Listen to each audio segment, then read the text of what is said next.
Time is now 5:02 p.m. We will now call this regular public meeting of the Board of Trustees of Humble Independent School District to order. Pursuant to Governor Abbott's temporary suspension of open meetings law issued on March 16, 2020, this meeting will be conducted by video and audio conference call.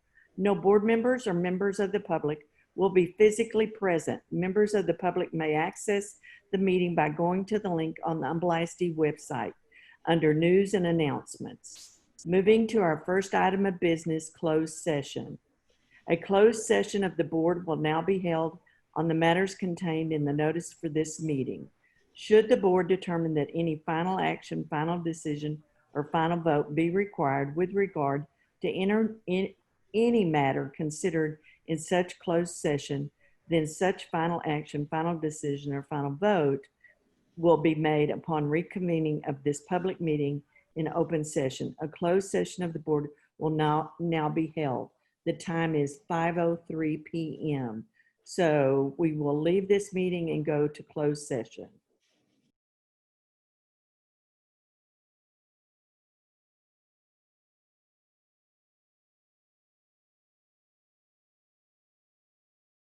The time now is 6:09 p.m.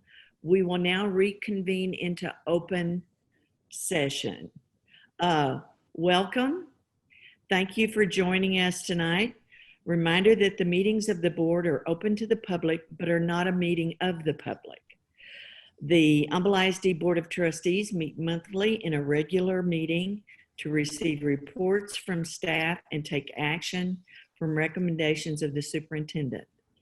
The board does receive the agenda and all supporting documentation several days in advance of the regular meetings, which allows us to ask and receive answers to many of our questions in advance of the regular meeting. Therefore, lengthy discussions are not always necessary on every agenda item. But as a board, we do have the appropriate knowledge and preparation for responses regarding the content of the meeting agenda tonight. We will now honor our flags. I will say the Pledge of Allegiance. I pledge allegiance to the flag of the United States of America and to the republic for which it stands, one nation, under God, indivisible, with liberty and justice for all. Now, honor the Texas flag. I pledge allegiance to thee, Texas, one state, under God, one and indivisible. And if we can all now take a moment of silence for our community at this time.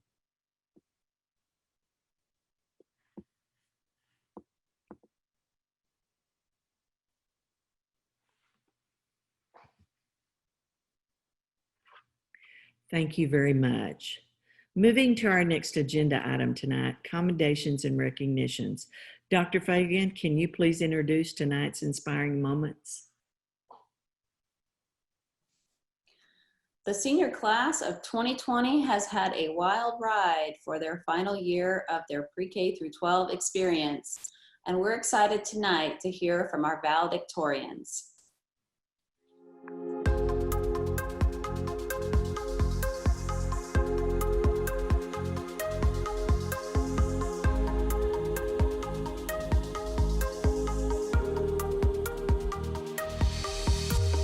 Senior year was pretty normal up until about spring break. Unfortunately, most of the things that seniors look forward to, be it senior prom, senior picnic, or project grad, most of it happens after spring break. And so the coronavirus hit at the worst possible time. It was so hard to walk out of this school before spring break without knowing it was my last day. I've had so many expectations for what the end of high school would be like, and almost none of them were met. After 4 years of hard work and to see the events that we've been looking forward to from the start of freshman year, it's just been tough to see all these things go away. You know, we got screwed over a little bit. I know the class of 2020 is one of those years, one of those classes that we've experienced a lot. You know, Hurricane Harvey, there's flooding in May 2019, and then now, you know, you got coronavirus that is ending some school days. but we've shown time and time again that we're able to get through it, and we'll get through this. Just seeing the community come together, all the support that everybody's had for us seniors and for the schools as a whole has just been an uplifting experience, and it has definitely helped make up for anything we might have missed in the last half of our senior year. I also looked back at the last 12 years and reflected on all the achievements that we've had thus far, and I realized that the end of the year being taken away does not take away all of those achievements in the past, and I also look forward towards the future and what more we can do. We don't know what the world is going to look like after this, but I hope that people can come together and find a way to make things work, even if it has to be different. And this is just a minor setback for a greater comeback. Well, I think with all the challenges we faced in the coronavirus pandemic, we've learned a lot about our relationship with the world and our communities. I also learned that people aren't very informed about their health. As someone who wants to be a doctor, I want to make it my mission to make people know about their health and know about healthy choices and do what's right for them every single day. I learned, to be in the present and not to take anything for granted. Because it taught me that you can't count on anything in life, and you have to treasure every moment. I've learned not only how to find hope in difficult moments and look towards the future, I've also learned to put the community first and how important it is to do so. If we have learned anything through this, we've learned that class of 2020 is resilient. So the biggest piece of advice that I would give to anybody would be that you can always improve yourself. You can always step back and reflect and find ways that you can become a better person, a better student, a better friend, a better daughter. You can learn from your mistakes instead of letting them hold you back, and you can work to become better. When I first started at Quest, they asked us to choose an inspirational quote. I chose this quote, and I kept it on my binder ever since. It is good to have an end to journey towards, but it is the journey that matters in the end, by Ernest Hemingway. Earning my associate's degree along with my high school diploma has definitely been a long journey, but it's the memories that make it worth it. So my advice to everyone is to appreciate the journey and not just focus on the end. High school is this amazing place, and my final words of advice would be just make the most of it, seize opportunities, and don't be afraid to take advantage of everything that high school has to offer, because it truly is a great place to grow and learn in so many ways. The class of 2020 has had its fair share of adversity, and one thing we always can take away from that is improving ourselves as people. And now that we've been through Hurricane Harvey, the flooding of Imelda, and the coronavirus pandemic, and we're still graduating, I think we can get through pretty much anything. I am so glad that I chose to attend Quest. It is such an amazing place. From getting to know my family, the Roos, to volunteering in the community every Friday, to building relationships within our tight-knit community, it's been amazing. And everyone else has had their unique experiences and the things that they love most about their school. But I wouldn't trade my unique experience for anything. This is a new occurrence for everybody, and while it's really easy to focus on all the negatives that are happening, take some time to put emphasis on the positive things in your life as well. There's so much negativity already out there in the world. But what you can do is spread hope. That's something you do have control over. As a final word, I'd like to thank family and friends for pushing us every step of the way, and to teachers, administration, and staff for keeping us on our toes for the past 4 years. I hope everyone remains safe and finds a way to fight isolation by being there for each other. My final words for the class of 2020 would be first to say thank you to the teachers, administrators, and parents who have guided us these last 12 years and have especially supported us these last few months during these difficult times. To my fellow graduates, I would like to say that I know what we're going through is difficult. We are at the turning point of both our lives as well as the world and this nation. But I would say to look towards what we are experiencing now and use it as fuel to make the world a better place for both ourselves and the future generations to come.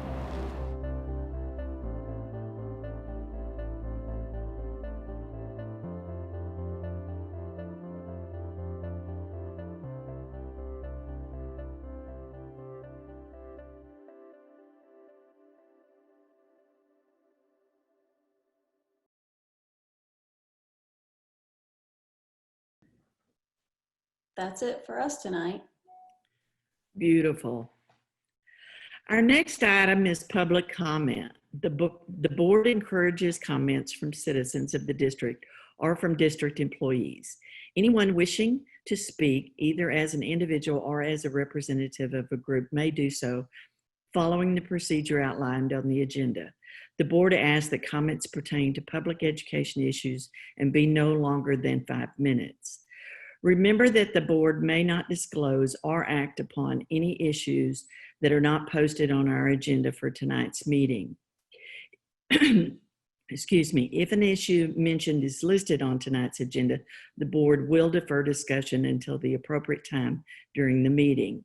In addition, the board has adopted complaint policies that are designed to secure at the lowest administrative level a prompt and equitable resolution of complaints and concerns. Complaints brought by students or their parents, by employees, and by citizens may be heard in accordance with board policies. Each of these processes provides that if a resolution cannot be achieved administratively, the person may appeal the administrative decision to the board as a properly posted agenda item. Copies of our district policies on public participation in meetings and filing complaints are available on the Humble ISD website. We have several individuals signed up for public comment. In the interest of meeting management under board policy BED, each person will have 3 minutes to make their comments to the board instead of 5 minutes. This is to ensure all persons have a chance to speak and ensuring that the board business is conducted in a timely manner. I will ask Ms. Karen Martin to keep time on our speakers. Our first person signed up is Diego Colazzo.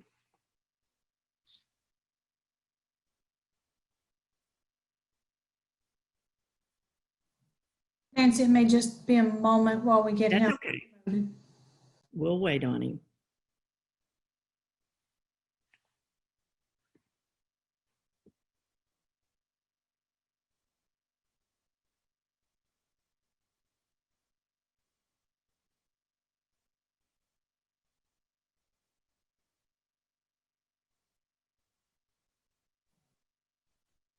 Hello.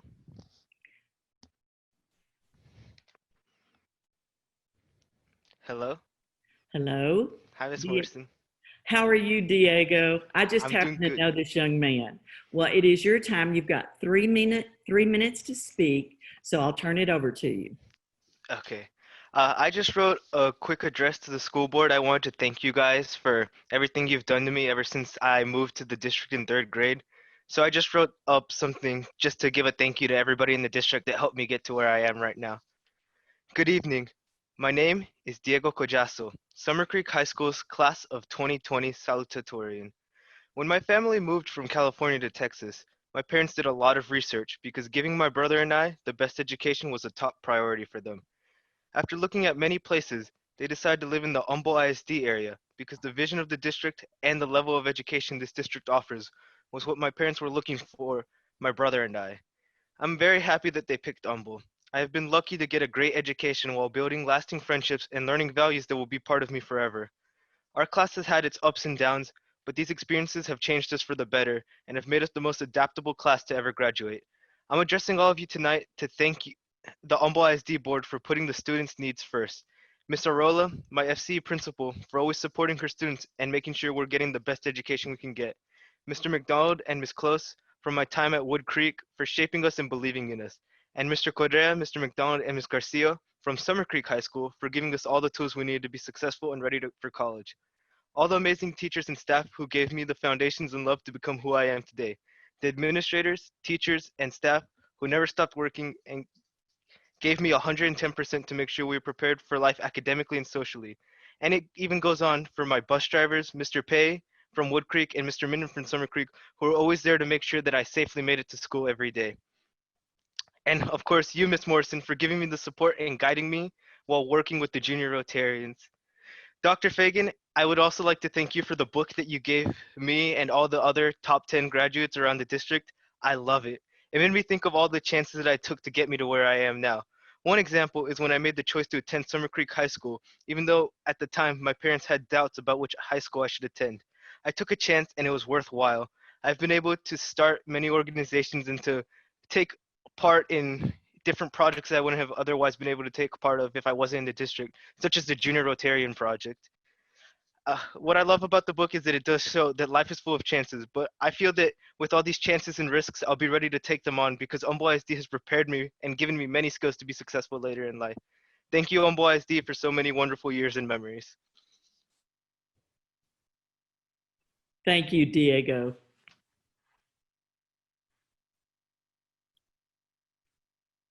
Our next speaker is Kelly Dishman.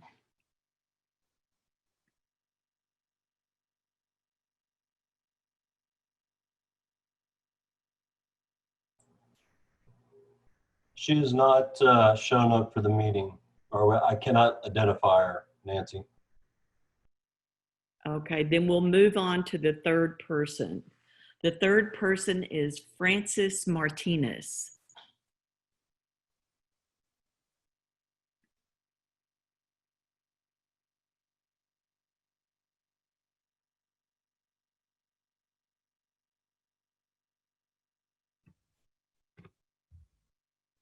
Hi, my name is Frances Martinez, and this is my husband, Justin Martinez. And we actually live in Fall Creek community. And we had a question about our new elementary school, Elementary 30. So with the new Elementary 30, there may be a number of students coming from communities on both sides of Beltway 8. This would lead to an increase in buses and traffic congestion on the smaller neighborhood streets not originally designed for this level of occupancy. For example, the current narrow road width already limits two-way flow. Our question is, what is the district doing to ensure minimal disturbance to the closer Fall Creek residents? More specifically, will the main entrance and exit points be through existing residential streets or by newly built roads?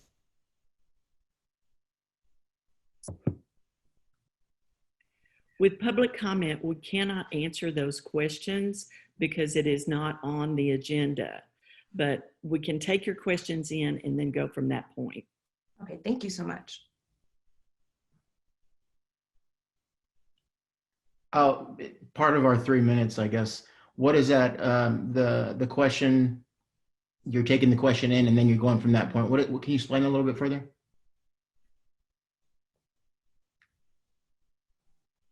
You're on mute, Nancy. Okay, thank you. Because it is not a discussion item on the agenda, we cannot discuss that within the board right now. What we can do is take the information in and then send it to the departments and hopefully get that information back out to you. Okay, cool. So hopefully get it back out. Mm-hmm. Great, thank you. Thank you.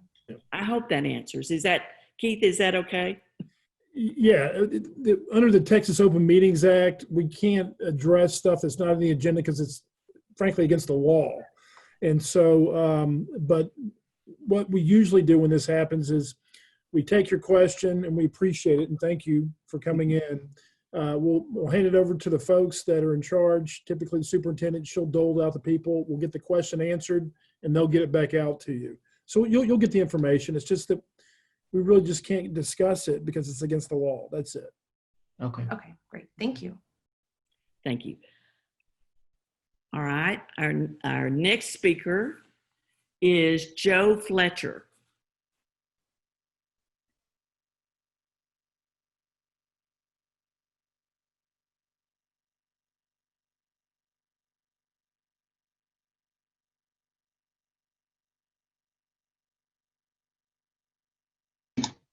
There you go. Hello?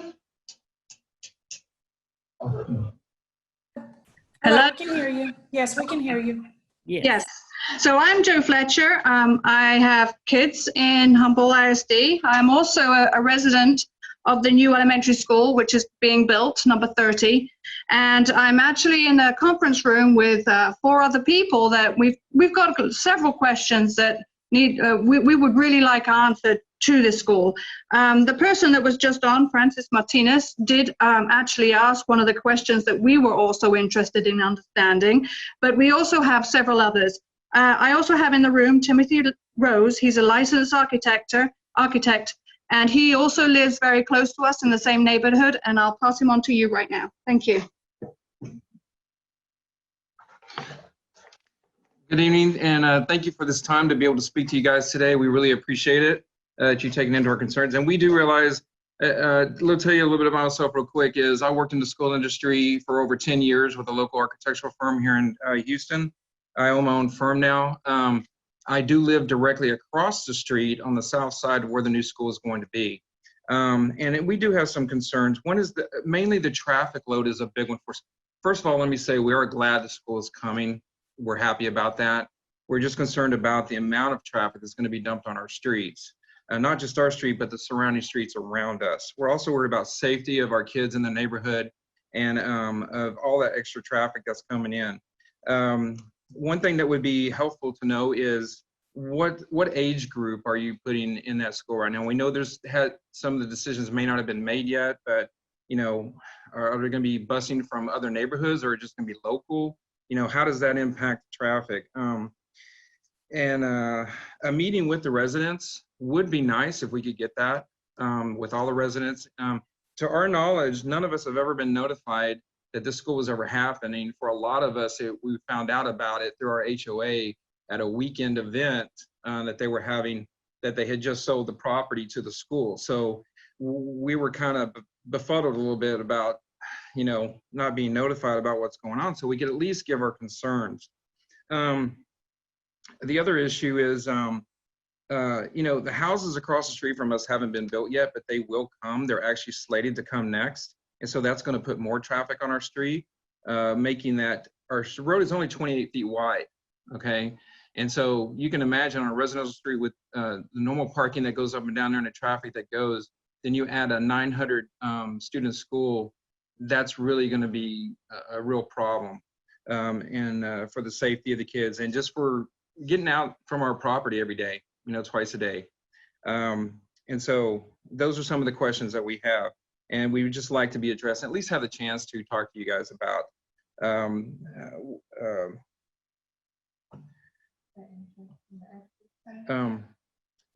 I had a meeting with Nolan Correa several months back when this all started, and I had done a 3-dimensional site plan and a map of the entire facility with all the surrounding community that I had sent him. And I also sent it to the Superintendent Fagan. I don't know if you got my email or not.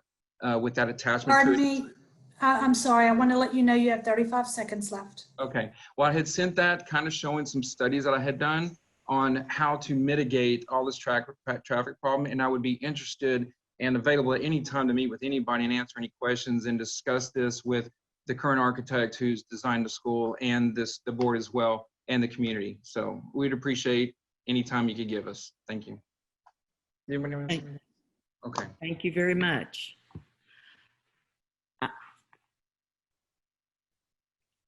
Our next speaker is Nicole Smith.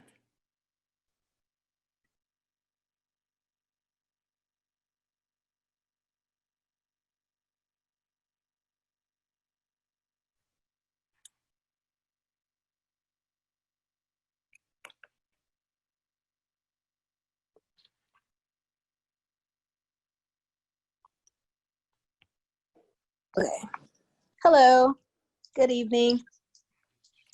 My name is Nicole Smith, and I am the parent to a incoming 6th grader.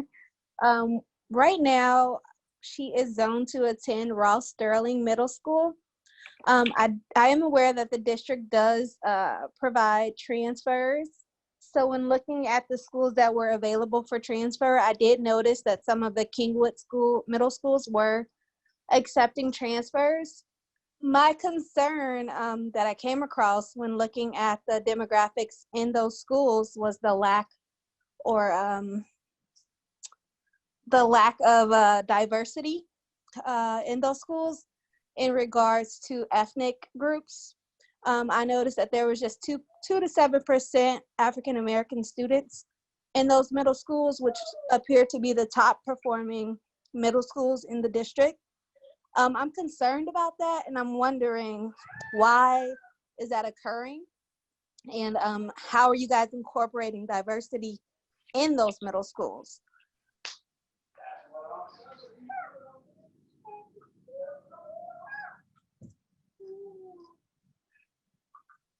Oh, I can't hear you. Nancy, you're on mute. Here I am. Am I there now? Thank you.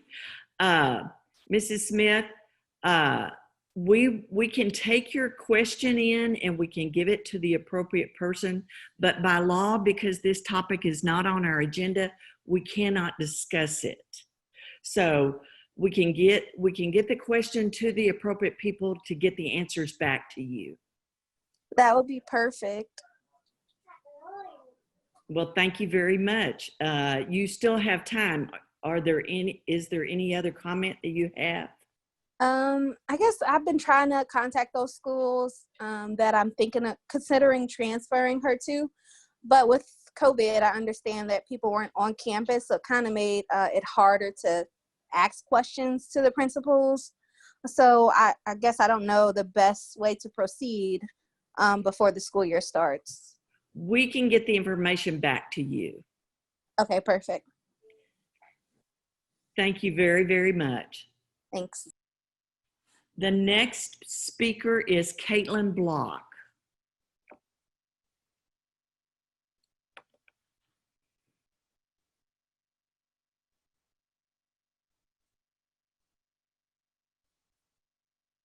Hi, can you hear me? Yes.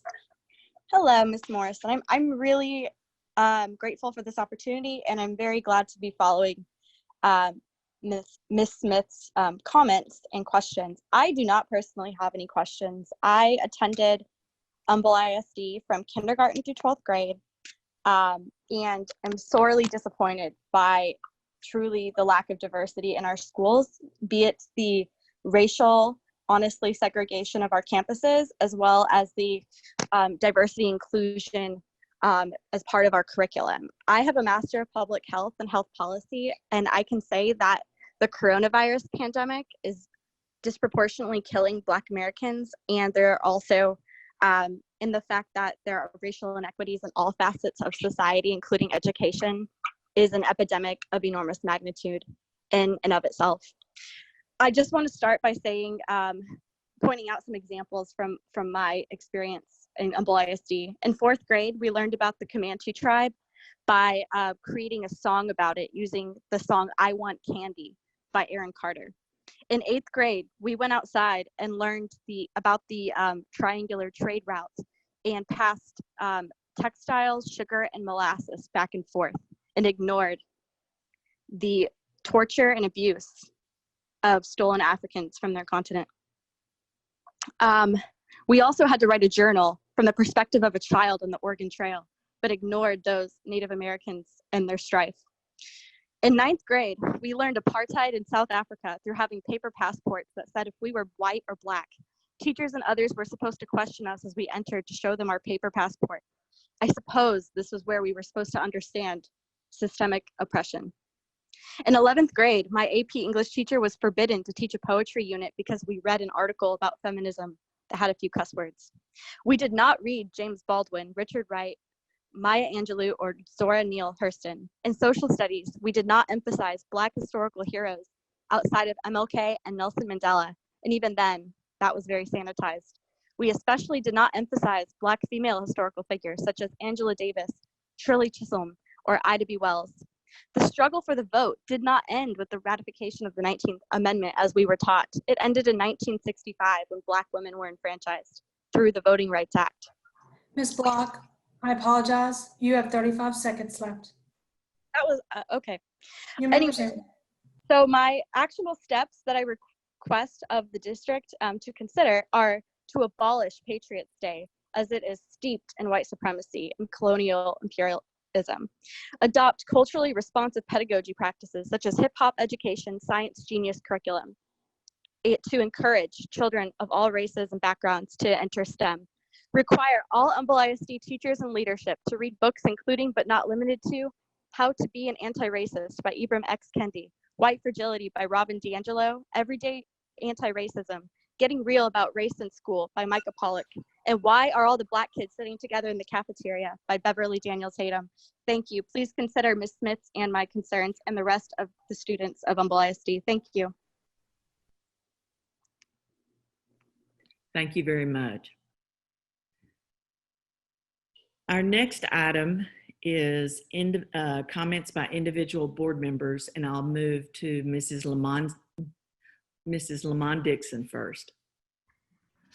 Hi, well, first, I would like to speak to Humble ISD's commitment to diversity. I've been on the board, well, it'll be over 3 years now, and I want to say from my perspective, we all want students, teachers, and parents, our entire community, to see our district as one that is welcoming. But in light of the things that have recently been brought to the forefront in our society, there is an area, number one, that I'd like to share about. There are so many things that I'm proud of that Humble ISD is doing. First, I'd like to give kudos to our Humble ISD Police Department, Chief Cook and Dr. Fagan, who share data with us to be sure that we don't do things like racial profiling in our district. So those are not issues that we have to be concerned with. Also things like, you know, how we handle Harvey, how we handled Imelda, and how we're still handling COVID-19. Extremely proud of those moments and some of the things that are still going on. Also recently, it brought tears to my eyes to see my Kingwood neighbors having a peaceful protest in town center, and many, many kind texts and comments and posts from my friends and neighbors. But today I do want to share a very painful and personal account with you as I reflect on what is going on in our society and how it pertains to our district and to me personally.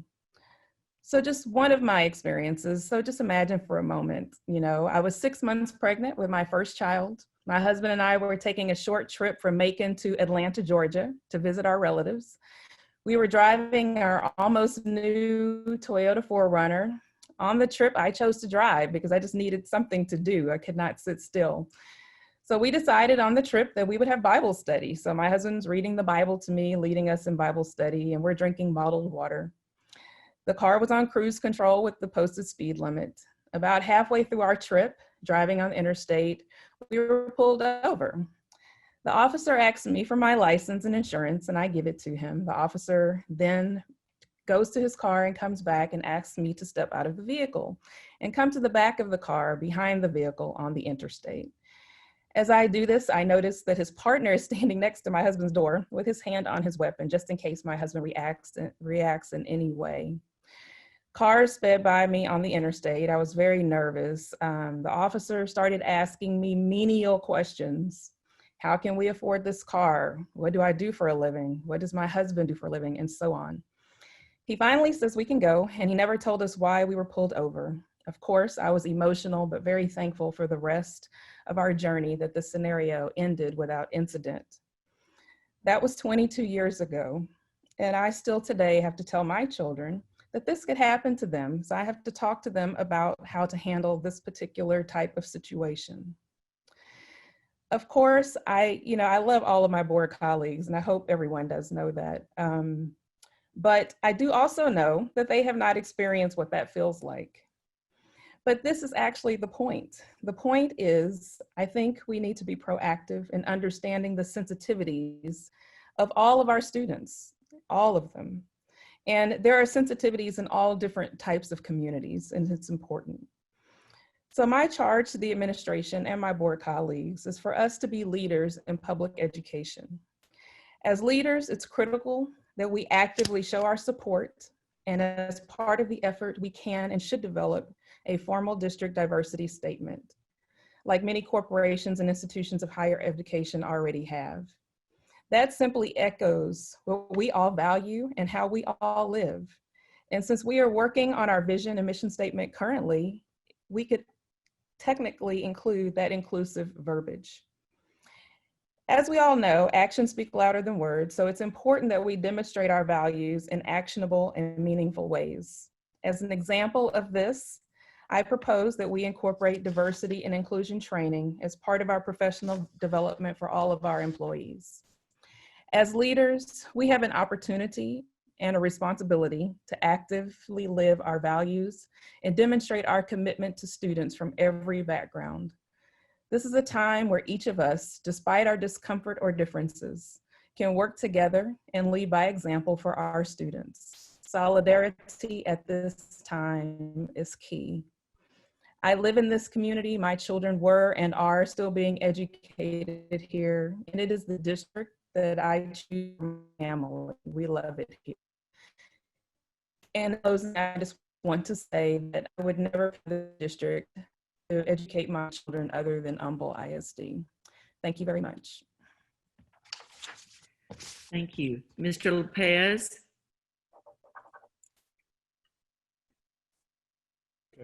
Okay, I'm off mute. We say it all the time, Humble ISD is a family. And like all families, we go through highs and lows together. We disagree sometimes, we fight sometimes, but at the end, we're family. And members of families support and love each other. Right now, some members of our family are hurting. And as members of that family, we need to listen, understand, support, and love them. We need to teach that as well as a district.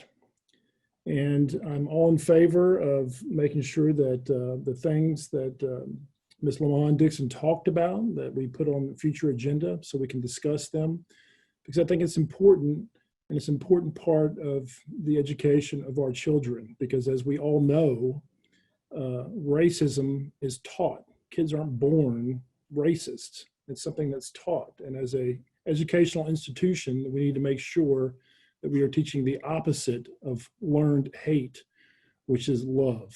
And that's what we do as a family. Those are my comments, Ms. President. Thank you. Thank you. Mr. Ingelaghi. There I am, unmuted. Wow, good comments. And I'll just start by saying I appreciate the video about the valedictorians. My daughter is graduating this year, so it's kind of a strange feeling, because when I first got on the board in 2008, she was in kindergarten. So it's a bittersweet time, but it was wonderful to see that video, so thank you. I'd also like to say thank you to Diego for his comments tonight. We don't hear those very often, and I really appreciated them a great deal from him, so thank you, Diego, and all the other speakers. It was great to hear from all of them. I would like to congratulate Nancy and thank Nancy for a wonderful year, even though I got to experience only a month and a half of it as our president. You've done a great job from what I can see reading the newspapers for the last year and for the last month and a half of being on the board. So congratulations. And also congratulate and thank Mr. Sitton, who will be our president. I think I'm going to vote for you. Pretty sure I am. But congratulations on your second tour of duty as president. You did a great job last time, as I recall, 4 or 5 years ago, and I'm sure you'll do a great job this time as well. Another thank you is to my good friend Lori, who I think I announced about a month ago is my newest favorite health and wellness coach. This past month, she has helped me lose 26 pounds. And so I appreciate that a great deal. Unfortunately, I lost those 26 pounds in the first 3 weeks. This last week was not a good week. And she very gently chewed me out this morning and reminded me that beer and pizza is not an acceptable substitute for chicken and broccoli. So I got it loud and clear. It was just a mistake. I'm sure I'll fix it, but thank you, Lori, for what you've done. And I look forward to many more pounds. There's a lot more to go, so thanks for your help. One last comment. I, as many know, I'm a physical therapist. We have a beautiful TV in our clinic, and we watched the George Floyd funeral today. It was an amazing experience, and I want to express my sympathies personally to their family and friends, and I appreciate the comments from Mr. Lopez, Mr. Long Dixon, and That's all I have to say. But thank you so much. And Nancy, again, thank you for your leadership. Back to you. Thank you, Brent. Mr. Scarfo. Thank you, Madam President, and I also would like to extend my congratulations on a great job helming the ship this last year, both calm seas and rocky seas. Appreciate that. Appreciate your leadership. And Mr. Sitton, I will, no doubt about it, I will vote for you. Unlike Mr. Angeloni, he's thinking about it. Seriously, and Diego, great job if he's still listening in. That's awesome. And I know that's also a great reward for Mrs. Morrison to see a student travel so far over those really short years. Great job, and thank you, because you almost made it like January for us, heaping on such praise to the board. We appreciate that very much. And on obviously a much serious note, I would like to also say, Ms. Dixon, Ms. Lamont Dixon, appreciate your stepping out and leading us with your comments, and absolutely agree we need to redouble and triple our efforts in these areas. And you're right, it's hard, as you said, as you shared that story, and to say that it's not anything negative against any of us sitting on the board with you. We just haven't experienced it. And there's things in our lives that, we experience that others may not. But that's something that no matter how much it's talked about, how much it's in the news, whether now or in the past and other times things have happened, you don't know it, and you can't know it. Like the unfortunate situation of a parent who loses a child, you can't know it.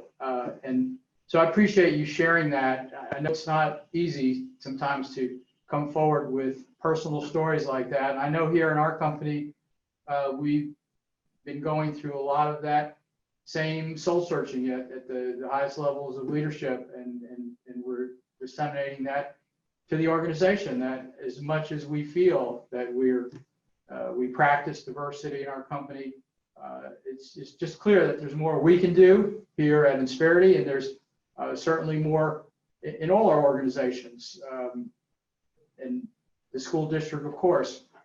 So I just want you to know that I personally support those efforts, and as Mr. Lopez said, that we'll make this not just a one-time discussion item, but that it's something that really has to become part of our, even more than it is, because I'm not saying that people don't make that effort across the board, but it really does need to be woven even more deeply into the fabric that we call Humble ISD.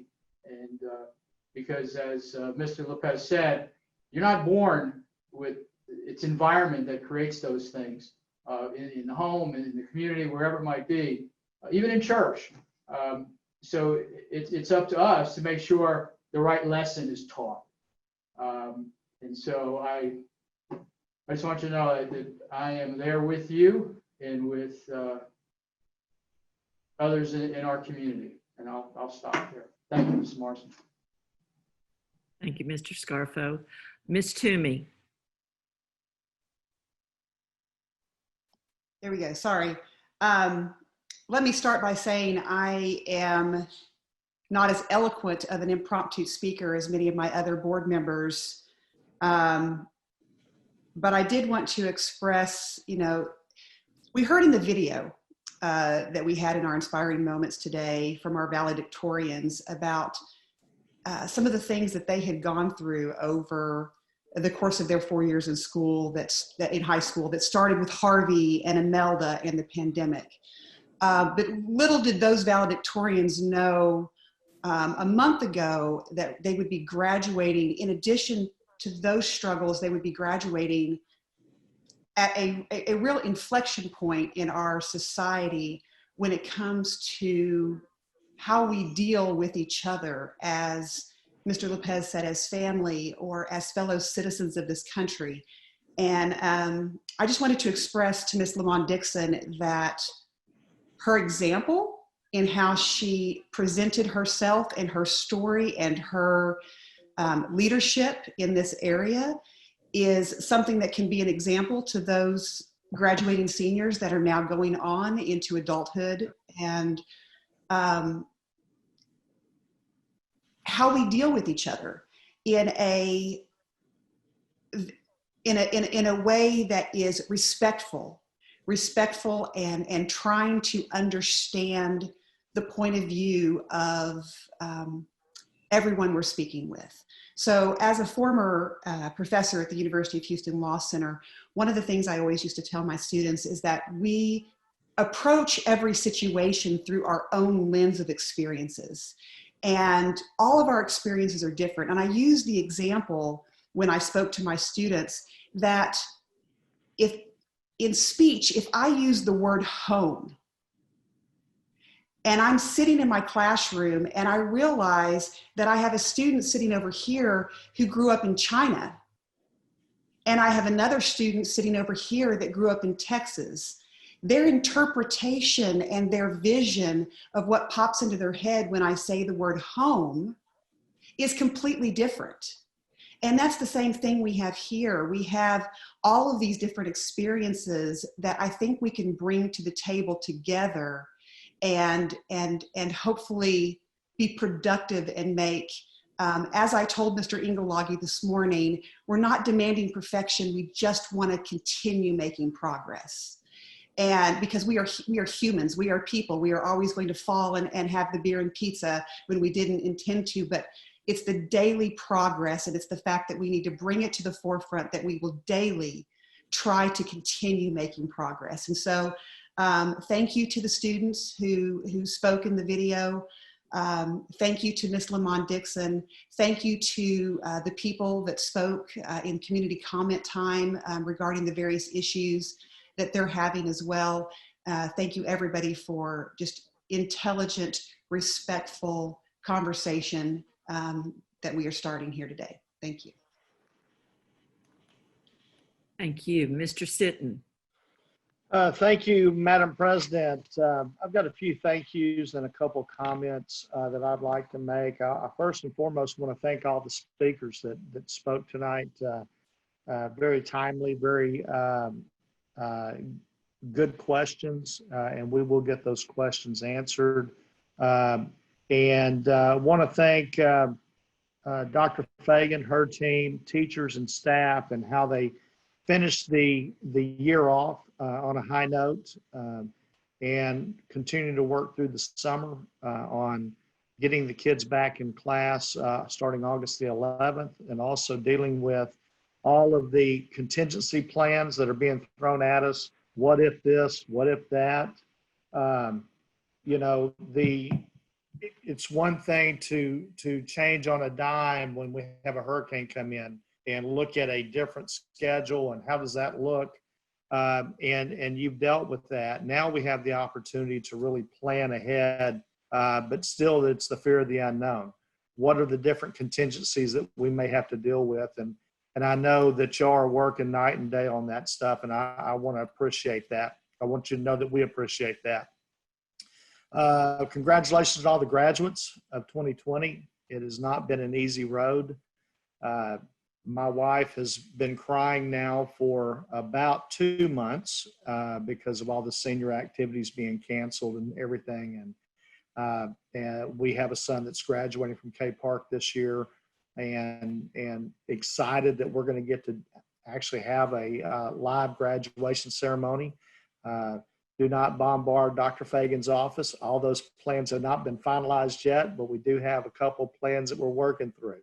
So when those are finalized, she'll get that information out to everyone. But we're excited that we're going to get to experience a graduation to give some closure for Keenan and his classmates as they move on to the next level, whether it's going to work, going to college, going to tech school, going to the military, etc. I want to also give a shout out to our high school principals who have been going out, and especially with those students that have been called to active duty, and they're not going to be here for graduation. So they wanted to make something special for those students as well. So I can appreciate that and all that they're doing. Lastly, I want to tell Miss Lamont Dixon how much I appreciate her words. I know it was not easy. I know that she has kind of fought over what words to say and how to get her point across. And I heard someone say, just be you. Just do Martina Lamont Dixon. And I think you did that tonight. I think that your words were not divisive. They were words of encouragement. They were words of charge going forward. Those are the things that we needed to hear. It reminded when Miss Toomey was talking about teaching at U of H, it reminded me of when I was teaching at Aldine High School, and I taught a section of social diversification. And I think that, you know, back then, of course, that was over 20 years ago. You look at it as, okay, this is coursework that we've got to go through. And you do it without the empathy, without putting yourself in the student's shoes and what they go through on a daily basis. And you're right. A lot of us have not experienced some of the things that you've experienced and other folks have experienced from different ethnic backgrounds. So I am very proud, though, with that said, having been born and raised here in the Humble community and being a product of the Humble ISD family, that the way that we have dealt with change and growth over time, you know, we tend to put ourselves in a bubble. This is us. This is our family. But there's some real societal changes that are going on out there, and some real tough conversations that have to be had on how we maintain our sense of excellence for every student, every child. And as we've talked in the past, we always want to be striving to go from good to great. We want to be that beacon on the hill for every school district, not only in the state of Texas, but in this country. And we want to be the leader of that. And I'm just really proud of our staff. I'm proud of my fellow board members. And I'm really excited about the future. And lastly, changing gears just a little bit, Ms. Morrison, I want to thank you for the yeoman's job you've done this year as our board president. I know it hadn't always been easy trying to corral this group and get us all on the same page at times, but you've done a great job.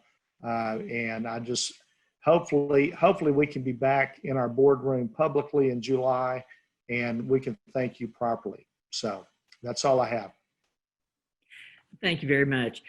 I just want to say just a huge celebration for the seniors. I mean, they have gone through such adversity and all the different, and I agree with everything that everybody has said. You know, our principals have gone out. I mean, those kids that are going to the military to actually hold a walk on their driveway. I mean, it was just stupendous. I mean, and the moments tonight, listening to the valedictorians and listening to them is of such great hope. I mean, truly. And I truly appreciate Mrs. Martina Lamont Dixon, how well you spoke tonight. I mean, none of us know what it is like. None of us do. And we always talk about walking in other people's shoes. But the other side of it is, I want us all to remember, because I truly think this is a very special board.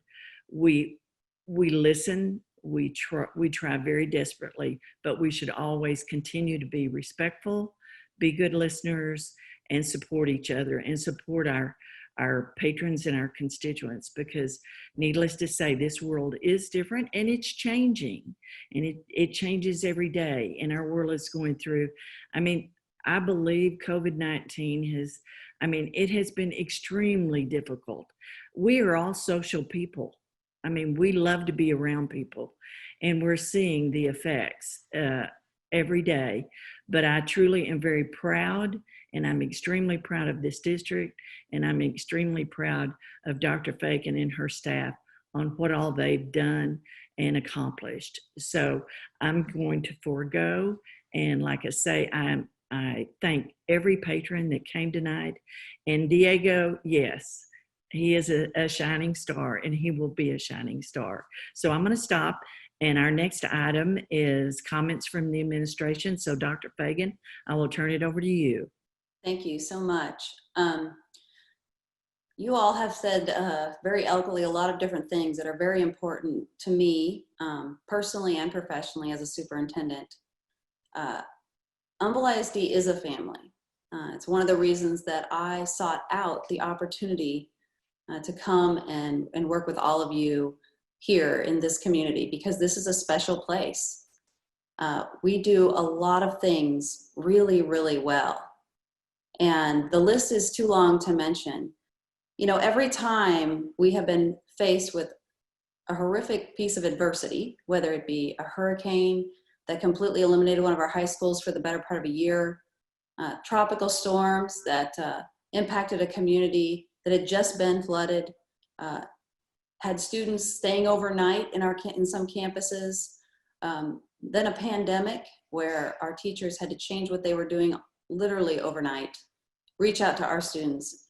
And there was a lot of fear with that initially, of not just teaching new ways, but how we were going to navigate everything from going to the grocery store to medical help or whatever we needed. And each and every time that we have faced one of those situations, unheard of situations people wouldn't expect to have one of in their lifetime, let alone year over year over year, Humble ISD they have rose to the occasion.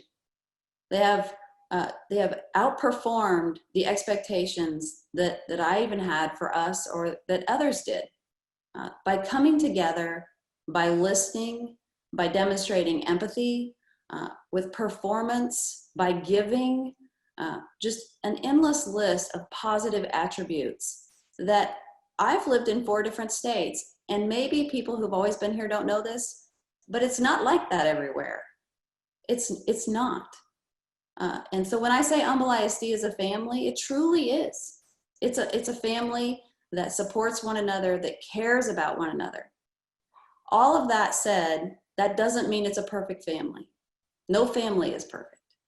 It doesn't mean that we don't have growth and a long journey ahead. But it is a family where there is no place for hate. There's no place for injustice. There is no place for racism. There is no place for bias. And we are absolutely an educational institution where every single teacher, leader, support staff works really hard to be a light. You know, we started the year this year, and at the very end of convocation, the very last slide that I had on the stage was a quote by Martin Luther King Jr. And it was a slide that I hold near and dear to my heart, because it's a slide about optimism. It's a slide about positive. It's a slide about only love can drive out hate, and only light can drive out darkness. And that, the reason that I showed that slide and stood on that stage with images of lanterns and listened to beautiful songs from our incredible students is because I see that our staff members are lights. I watch them be the light for students every day, for families, for communities, whether they're mucking out homes, whether they're participating in community gatherings at Town Center that Ms. LaVon Dixon referenced. No matter what their personal strength is, they contribute it back to the whole. The positivity, the optimism, the love, and the light will continue to shine forward in Humble ISD. That's who we are. They say that your character is demonstrated in the most difficult of times, not the easiest. And our character has been spectacular in some very difficult times. That doesn't mean we don't make mistakes. That doesn't mean sometimes we don't miss the pieces of empathy that should be there. We're all a work in progress, every one of us, and together as a whole also. and I'm very proud of Humble ISD. I, like everyone else, watched in horror the videos of George Floyd, and my condolences and the condolences of our family to his family today are definitely part of everybody's heart. And frankly, I just need to say as a mother, I'm sorry, Ms. Lamont Dixon, that you have to have that conversation with your sons. It should not be that way. Nobody should have to be concerned for their life or any such thing in a just system. And I believe that's a system that we all aspire to be part of. And we are not going to stand back and accept anything less. That's not how Humble ISD functions. We only want the best in every single thing we do. This is no exception. Our students are smart. They care about one another. Our teachers care about our students and each other. We will continue to push forward through each and every piece of adversity that comes to us, and we will emerge stronger. Education is the light. It is the opportunity. It changes people's lives. It's the reason why so many of us sign on to this profession, because we watch children learn and grow and become incredible contributors to society and excited about their lives and their goals. And that's who we're going to be. That's who we are. And that's what we're continuing to work toward. So thank you for your leadership. Thank you to this entire board for your leadership. Our diversity as a team of 8 is our strength. Our diversity as a district is our strength. The diversity at each and one of our campuses that exist, whether it be economic or otherwise, is our strength. And we've demonstrated that over time in our results, that we care about all children, and all means all, each and every one, on their path, their journey, their growth, their improvement, their achievement. That's what we're here for. So thank you for your support as we move through this time. It is our absolute determination that every single child feels warm and welcome in Humble ISD and knows that they are loved and cared for and that they will be supported in their individual journey, regardless of their circumstances. And we will continue down that path too, because that is one of the most important things that we do, and we do it pretty well. Thank you, Ms. Morrison, for being an incredible president this past year. I have genuinely enjoyed your support. You're a very nurturing person.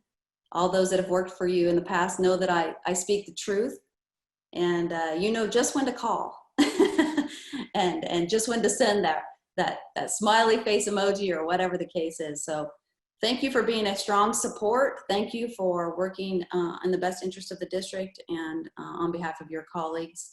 I look forward to celebrating your presidency when we can be back in the same room. So thank you, everyone. Thank you. Our next item on is updates from our board associations and committees, and the first committee is audit committee, of which I will give the report that our department is in the process of auditing transportation, maintenance, and child nutrition. So those are coming about. The next one is evaluation committee. We have no report at this time. And then building and planning, Mr. Sitton. Yes, thank you, President Morrison. So we had a pretty lengthy meeting on May 19th. Our next meeting is going to be next Tuesday. I believe that's the 16th. A couple things.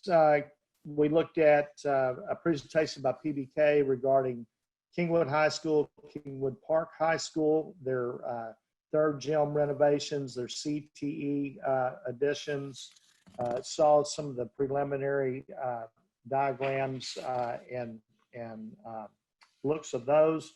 We also got a sneak peek of what Quest Early College High School's permanent home was going to look like. As soon as those plans are finalized, we'll be able to get that out to the rest of the board. Middle School 10 that's going in by Balmoral. Bids came in. The bid process has been, or the bid community right now is coming in very favorable to us. I'm excited about where we're going. You'll see on the agenda tonight, we're going to be voting on Flintco LLC to be the general contractor on that project. You'll get a preview of the KMS rebuild from the Kirksey team tonight. That facility is going to be a beacon for the Kingwood community and long overdue. Also, we talked about an additional bond sale coming hopefully in July. We have about $300 million left that we can sell. We're not looking at doing all that at one time, splitting it up over two different sales over 2 years so that we can keep the tax rate the same and handle our debt service going forward. And I know that after we reorg our committees that Mr. Scarfo hopefully will take that and run with it and make sure that we stay fiscally conservative on that side. So board agenda items tonight, deductive change orders, which are a good thing. Middle school 10 contractor selection. We've got a few RFQs, or one RFQ for professional services. We've got a couple other items dealing with contractors, professional services, and then the Kirksey presentation on Kingwood Middle School. Next meeting is June 16th. Thank you. Quick question. Quick question, Nancy. Robert, you said a number. I was distracted. How much money do we have for bond available? We've got roughly 300 million, and we're going to sell, I think, about 120 to 150 million, somewhere in that range. That was what was being floated around. It's not it's not dead set as far as I know. If Dr. Fagan would like to address that. Since I'm not on the finance committee, we just kind of kicked it around in building and planning and think it's very prudent to do half now and half a year from now when the environment hopefully is in a better shape. Thank you. One more thing that before I give it back, there were a couple comments in public comments tonight that I'm not going to address the question specifically, but you may remember that in a board meeting either a month ago or 2 months ago, we purchased a right-of-way across the utility easement there on the north side of the Elementary 30 property that will serve as the entrance for bus traffic. And I'm not sure if it's drop off and pickup, but I know all the bus traffic will be coming through there, and that's what the construction crews will be using as that is taking place. Also, Lakeland Elementary and Elementary 30 boundary committee is being reconvened at this time, and I believe they're going to start meeting in the next month or so. Dr. Fagan, if you'd like to make any comment on the bond or anything at this point. Sorry. I think you covered the Elementary 30 piece. I know that Mr. Correa has been in contact with folks over there. There are no boundaries set for that campus, and we'll begin that process. Actually, are beginning that process. So some of the questions were about who's going to be going there and all that, and it hasn't been determined yet because we have a process to go through. And then Mr. Correa will continue to stay in touch regarding egress and stacking lanes, all the things we've learned from previous campuses so that we can make sure that we are good neighbors and good partners. That's our goal there. And then Mr. Seal I believe he's on but muted. He'd be happy to give any kind of specific bond finance information, Mr. Ingloggy, that could be helpful on that topic.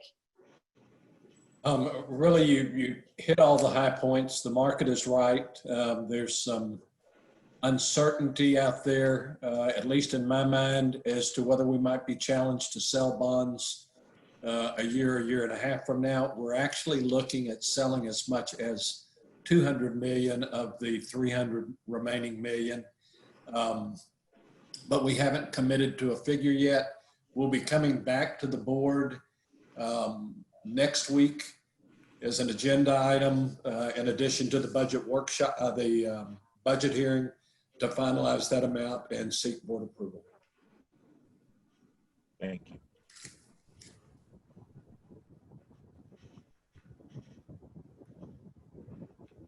Okay, Mr. Sitton, anything else? No, that's it. Thank you. Okay.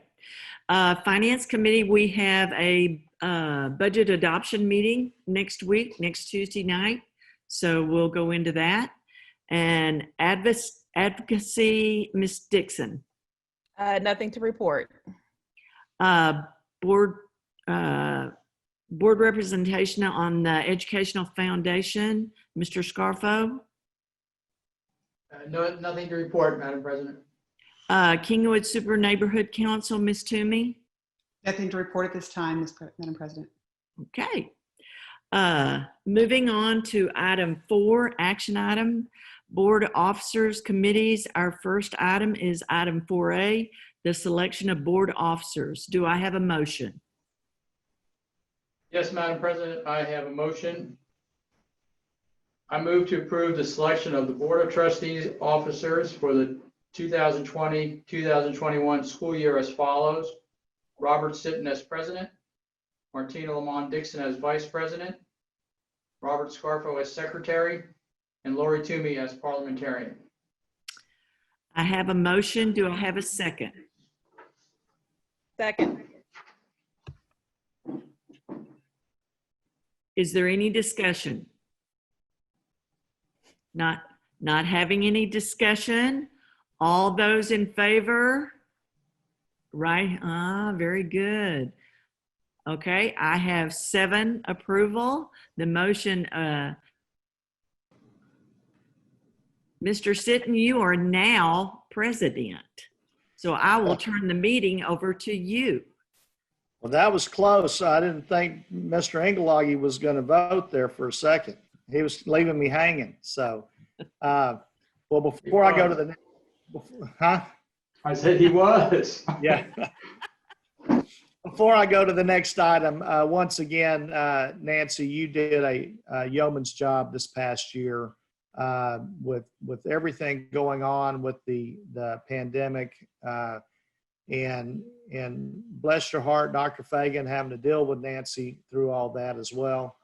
So, but no, I tell you what, thank you all for your vote of confidence, and but hopefully next month we'll be back in the boardroom and we can thank Ms. Morrison appropriately publicly with everyone.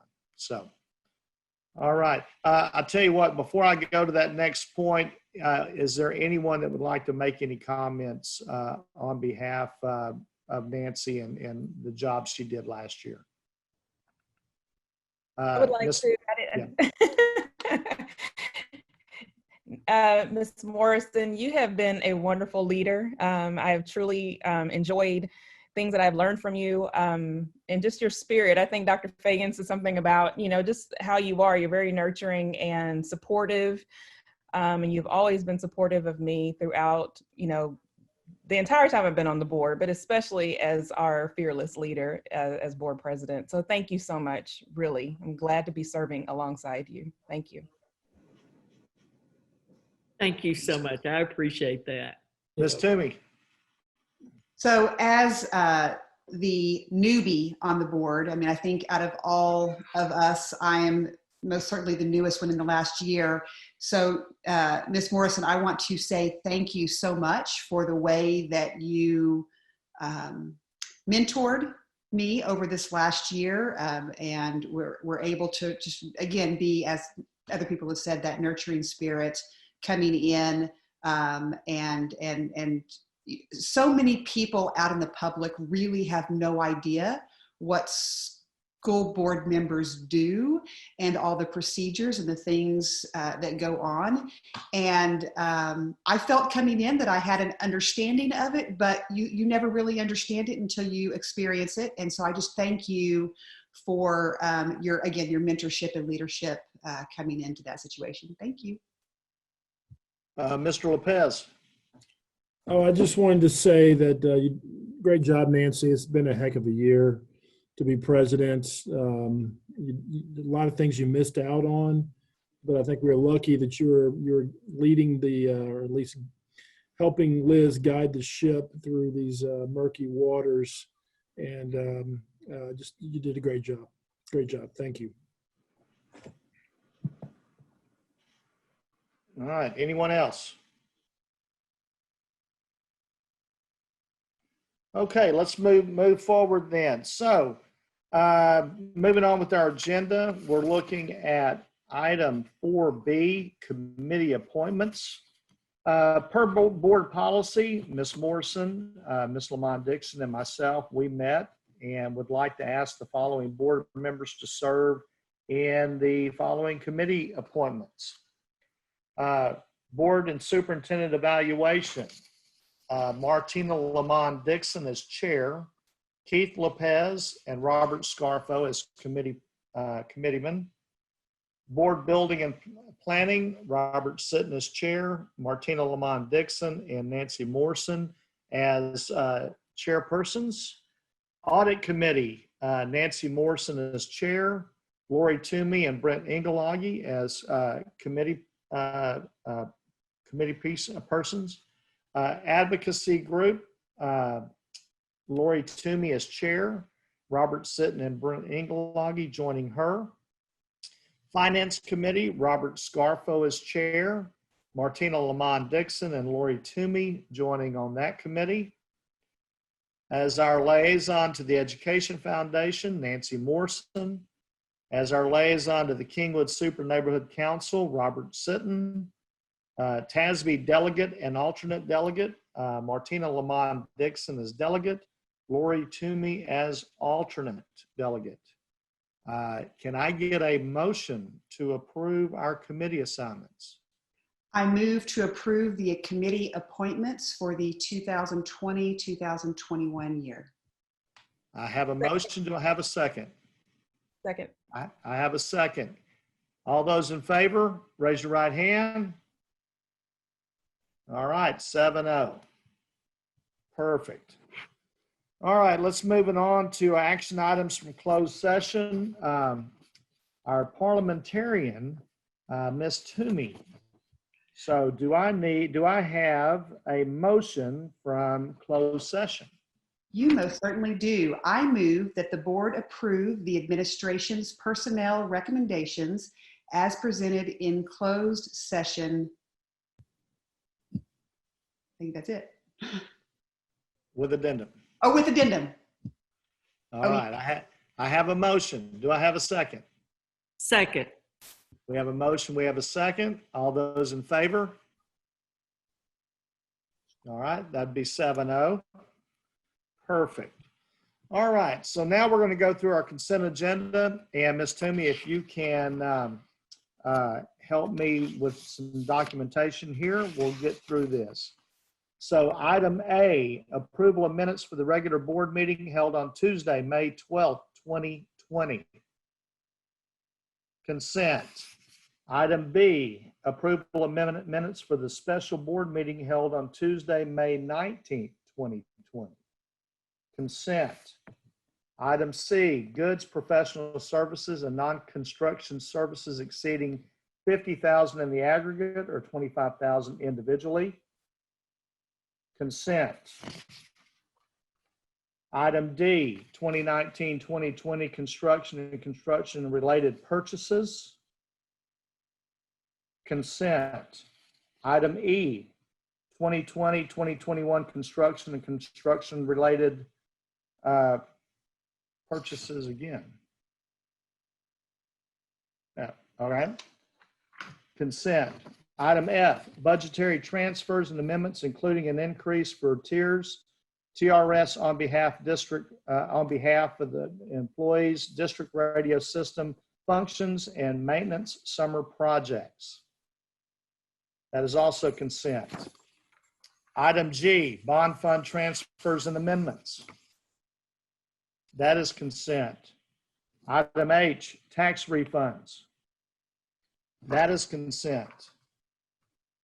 Item I, waiver of principal and interest. That is consent. Item J, deductive change orders. That is consent. Item K, board authorization for interlocal agreements. That is consent. Item L, approval of RFP number 2020-016, subscriptions, internet, web-based access, and software programs. Consent. Item M, consideration of professional services. Consent. Item N, architect selection for CTE summer 2020 project. Consent. Item O, contractor selection for middle school number 10. Consent. Item P, Summer Creek High School bell schedule for 2020 and 2021 school year. Consent. Item Q, missed school day COVID-19 waiver for 2019-2020 school year. Consent. Item R, low attendance day waiver for 2019-2020 school year. Consent. Item S, general waiver limiting foreign exchange students to less than 5. Consent. Item T, general waiver of state reading instrument for 7th grade. Consent. Item U, superintendent contract. Consent. Item V, waiver of parent notice requirements for students at risk of failure. Consent. Item W, amendment to the District of Innovation Plan. Pull. All right, we'll pull that one. And that brings us to a motion for our consent agenda. Ms. Toomey, if you could read that back to us in the form of a motion. I move to approve the consent agenda, items A through V. All right, we have a motion. Do we have a second? Second. We have a motion and a second. All those in favor, raise your right hand. So, all right, 7-0. All right, we had one item that was pulled, which is item W, amendment to the District of Innovation Plan. Do I have a motion? I move to approve and adopt the amendment to the Humble ISD District of Innovation Plan as proposed by the administration and District Decision-Making Committee. Okay, do I have a second? Second. All right, discussion. I think Mr. Scarfo, were you the one that pulled that? Yes, sir. Okay, go ahead. I just wanted to say, Mr. President, that I'm glad we found a way to extricate ourselves from being in the TRS plan only. I know years ago when this came up for a vote, it passed 4-3, and I know Mr. Angelaghi, along with me, was in the minority on that vote. So I was concerned then about what we were buying into in terms of the lack of ability to do what we might want to do at a future date. So I'm glad Mr. Seal has found a way to help us do that so that we can have the best of all worlds. And so I had to take a moment to say that. I'm very pleased that we were able to move forward. And for those of you that are watching this out there, this is a huge deal for our employees in Humble ISD.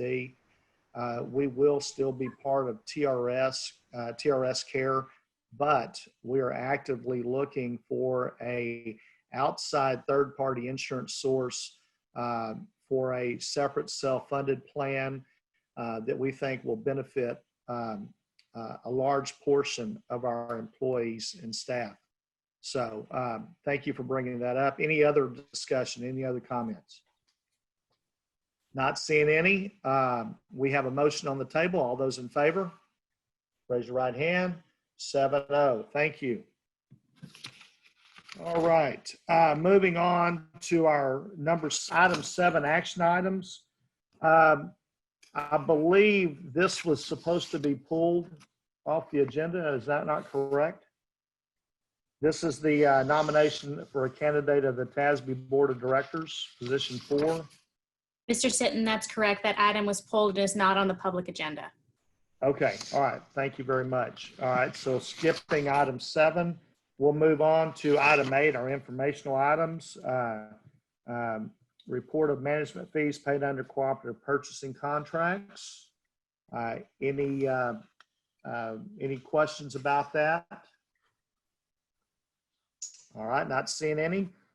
We have, I'm going to come back to item B, item C, our financial services reports that we get each month. Any questions on that?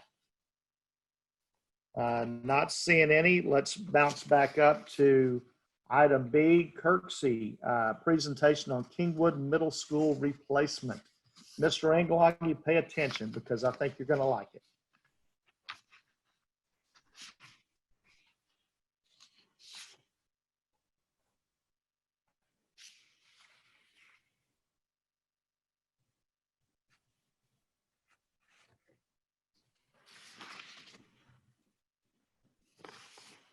Hi there, this is John Wilkinson with Kirksey Architecture.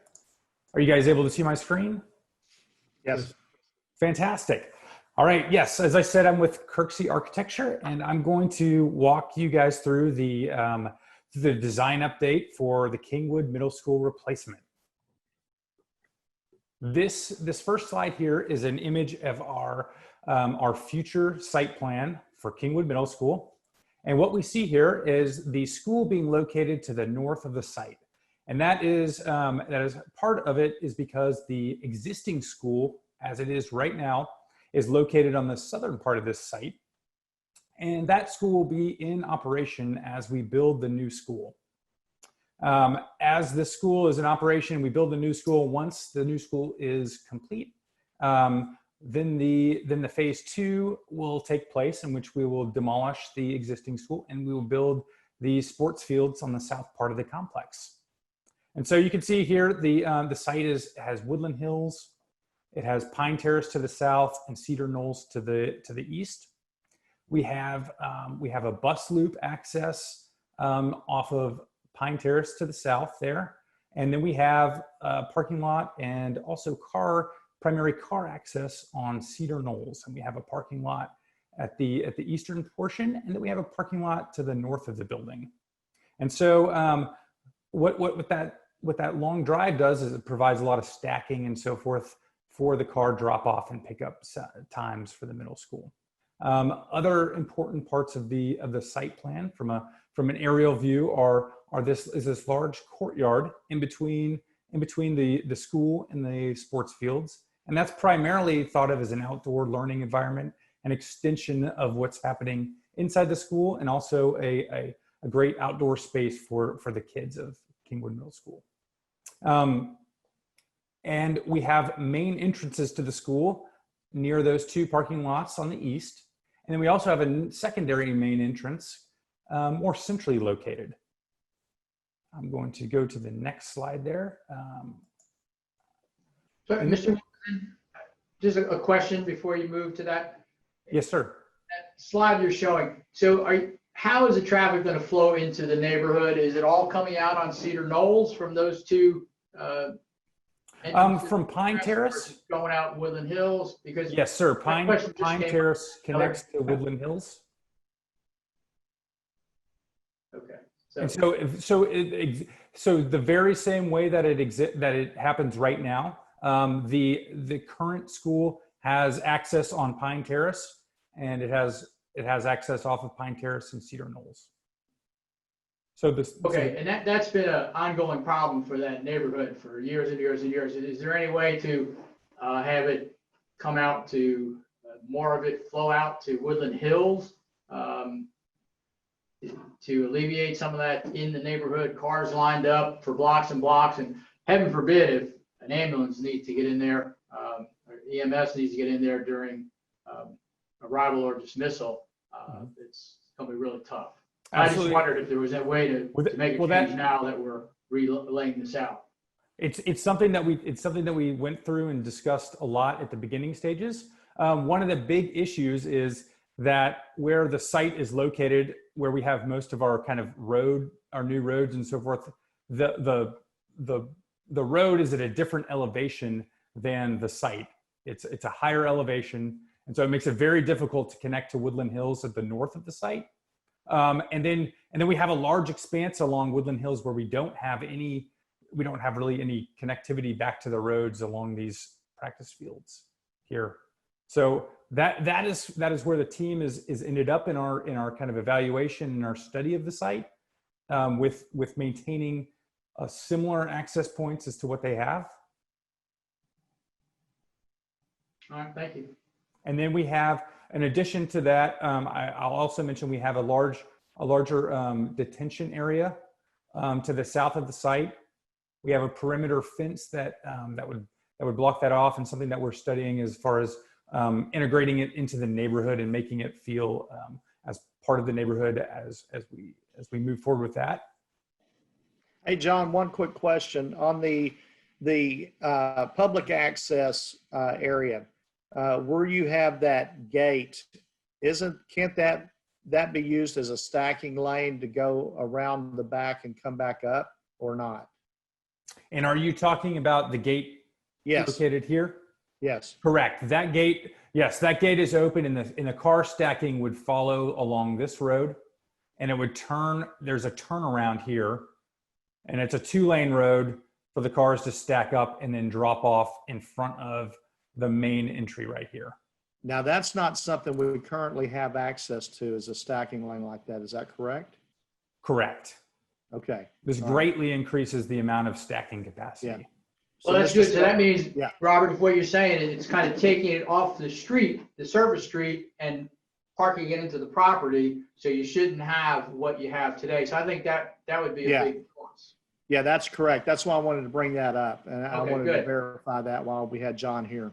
Yes, thank you. Yeah, that's a great point. We have greatly increased the stacking distance and capacity for that, as well as our bus loop, which is here. We have a lot more capacity for buses to also come off of the neighborhood roads, Pine Terrace and Cedar Knolls, and that those can stack up around the loop here, also adjacent to the main entry plaza.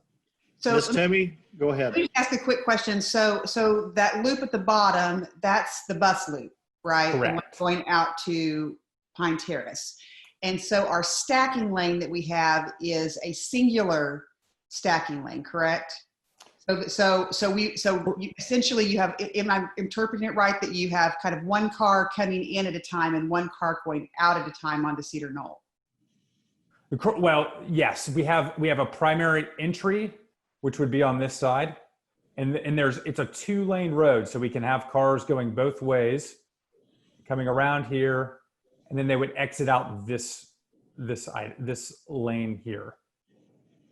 Okay, because it does look like we have considerably more in terms of the stacking lane. Right now at the school, there's 2 entrance and exit points, because in the current design, under the front of the school is the primary loop, but then in the bus loop side of the school where the athletics building is, there's also a parent loop on that side as well. So you have entrances and exits on both Pine Terrace and Cedar Knolls currently. Mm-hmm. Correct.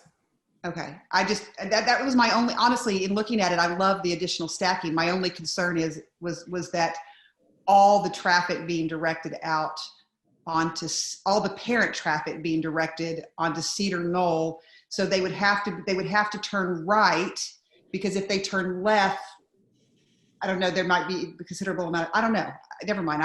Going back into the neighborhood, you mean? Yeah. As opposed to, to the more direct outlet, it would be to come to Pine Terrace and out to Woodland Hills. Yes, I mean, it would be, I mean, you have traffic that goes in both directions, but you have one car at a time exiting. So that was just something I had a question about how that is going to work. Is that, Robert Sitton, is that typical in our new designs to have one, or do we Yes. Yeah, so if you look at Westlake, everyone comes in one entrance. The stacking lane loops around to the back, comes back up, comes back up and in front of the school. And then when that traffic exits the school property, everyone turns to the right, going into the groves. And then of course there's turnarounds on the street down, a couple different turnarounds that people can actually turn around and go back the other direction. But the flow of traffic works pretty well there for this. So very similar. Mr. Sitton? Mr. Yes, President? go ahead. So with this line of questioning, I do have one question. So John, so what would it actually take to have a back exit? Maybe not for everyday use, but I was just thinking as people are asking questions, when we have events and activities, the gyms are back there, the auditorium's back there. Is there a way to have an exit that maybe is gated, but when we have special events, we can actually utilize it to have traffic flow out, move out a little faster? I know you said something about the elevation, so I don't know if it's just a cost thing. Well, but yes. it is a little bit tricky on the north side, but that's something we can certainly explore. It's something we discussed early on in our design work, and we didn't feel like it was necessary given kind of the turnarounds and so forth. But it is certainly something we can go back and regroup and discuss and figure out if there's a way to have an additional exit point. It would be potentially somewhere around this area of that back of house kind of loop back here. This so everybody's aware that the loop does continue around the building as a fire lane, and also providing a road to a CTE program down here in the corner of the building. But that's something we can certainly look as far as an exit. We had something early on. We had something that happened in this area that we felt like could potentially work. It didn't quite line up. I believe there's a cross. You can barely see it, but there's a median cut down here a little bit further south, which kind of lines up with a practice field area. But we could certainly go back and explore a way to find another exit out of that area. Because it really may be beneficial after games and things like that and performances to have another way out. So yeah, thank you. And yeah, there is one consideration. We would have to look, because this is a green belt along this side of the property.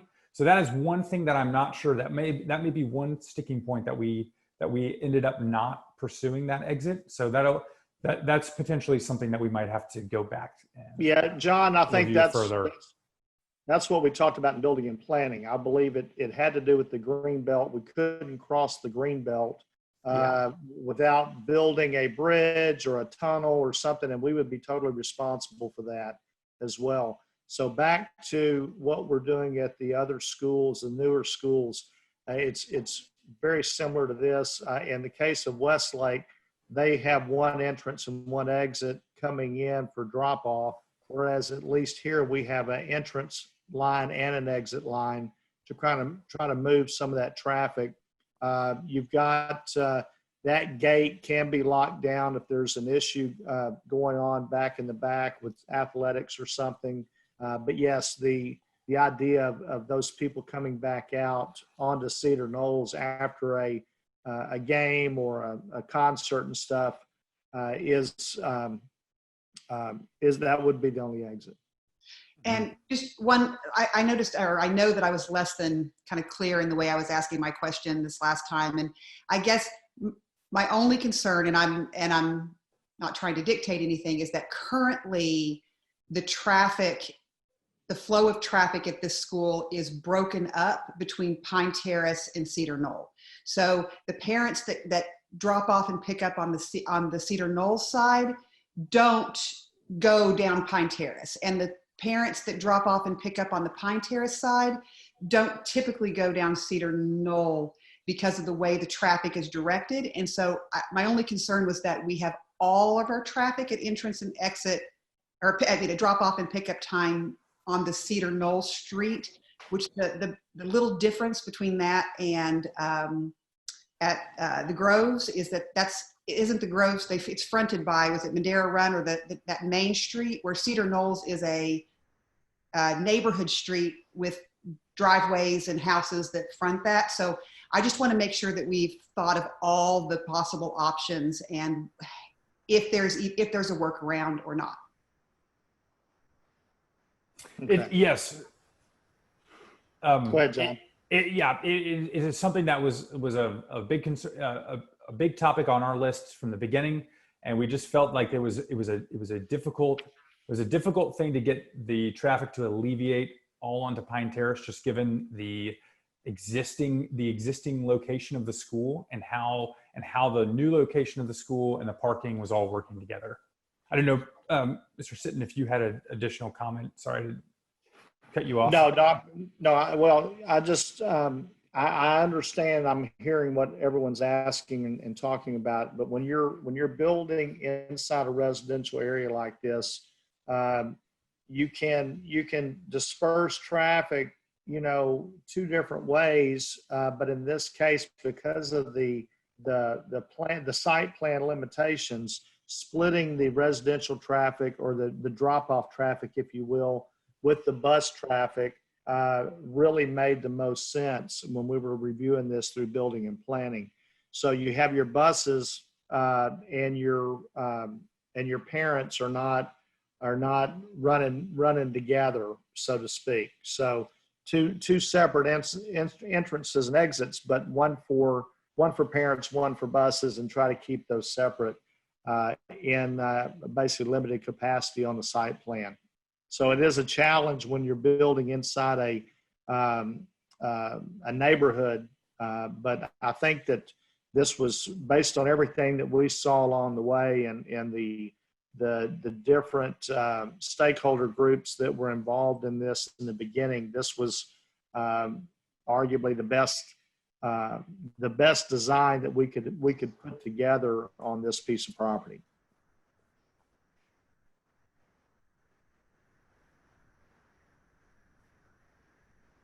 Go ahead, John. Okay. If there's any other comments on the site plan, otherwise I'm going to move on to the floor plans. Just one quick question, John. Sure. At what phase of construction or demolition is there going to be any level of disruption of student activities, or students will actually be on campus? So the students will be occupying the existing school while the new school is being built. Okay. And then once the new school is completed in 2022, beginning of 2022, that's when the existing school will be demolished. So there'll be a period of that fall semester where they'll be demolishing and building the sports fields and the parking lot to the south, adjacent to that school down here. Thank you. Mm-hmm.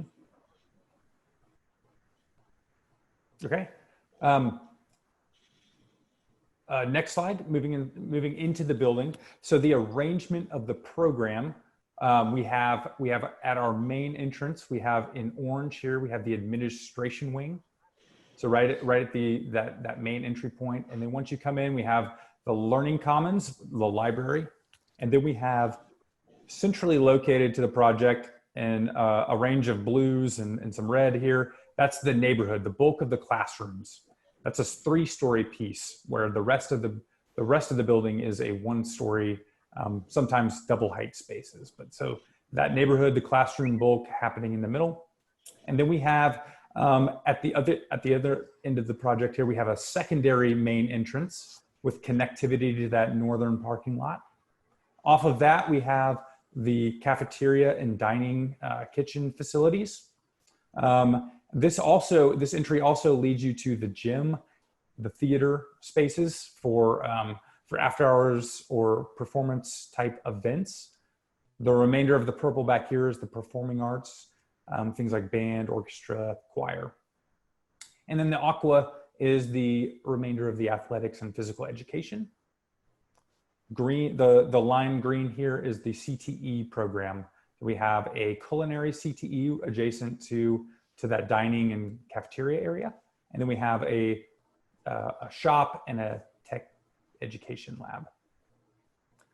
John, will that I'm gonna call it extracurricular and CTE wing be able to be locked down if we have after hours performances and games? Yes, sir, it will. And we have, let's go back here. We have, actually I might be a little bit easier to see in the zoomed in version here. So here we have that CTE program right here. So it's adjacent to those kind of spaces where you would enter from that secondary entrance. There's more of a secure overhead door that can separate the neighborhood space from the remainder spaces to the left. The dining area is also thought of potential to be spillover area for people waiting or going to the gym and theater performances as well. So kind of building into that multi-purpose kind of functionality of that space with additional seating. Okay, thank you. Aren't we going to have a pretty significant choke point between where the classrooms are and the cafeteria are? When the students get, when it's lunchtime, they're going from the classrooms to the cafeteria?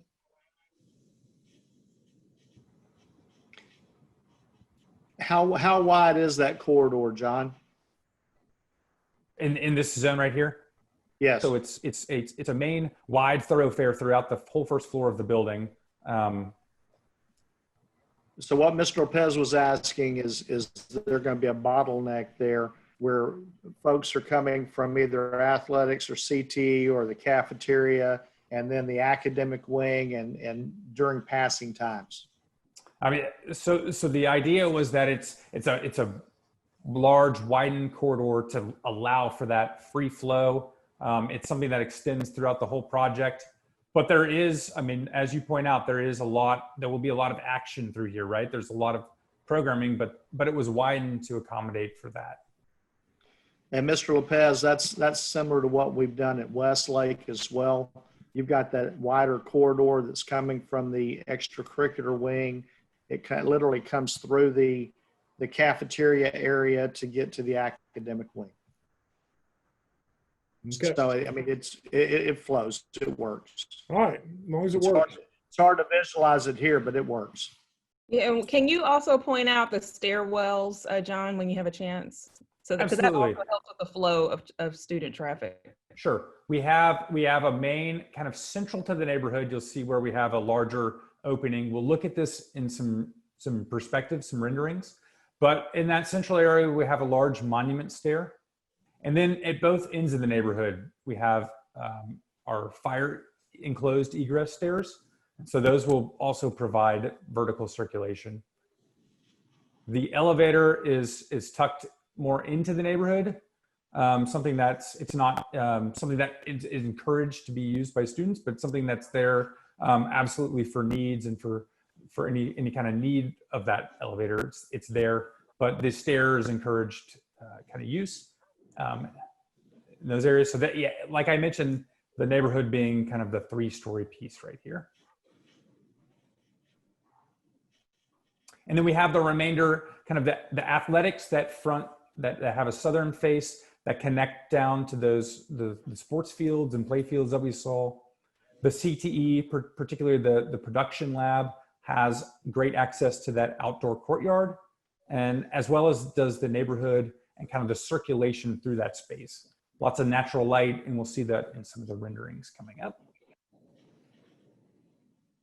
And then moving to the second floor. So the only kind of second floor other than some mechanical mezzanines is where the classrooms stack. We have some red areas that you'll see here, and those are some alternates that we have in our bid for building out additional space should should the bids come in favorable. So we have some ability to add some additional storage. We have in the central area, you'll see an image, we have ability to add to that collaboration space.